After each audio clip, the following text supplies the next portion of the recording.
मित्रो, हाच तो भाग आहे ज्यावर वतन के रखवालेमध्ये मिथुन चक्रवर्ती आपल्याला चढताना दिसतो।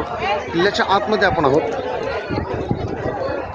टुरिस्ट इथे बहुसंख्येने येतात, किल्ल्याला भेट देतात। मजबूतीच्या दृष्टीने अतिशय हा मजबूत असा किल्ला आहे।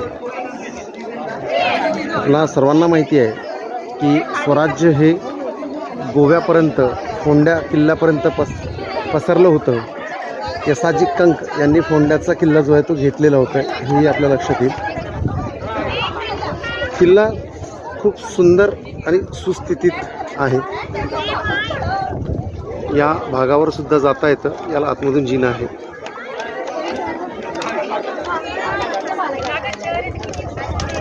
हे प्रकाश घर लाईट हाऊस आहे जे आपण बघितलं ते,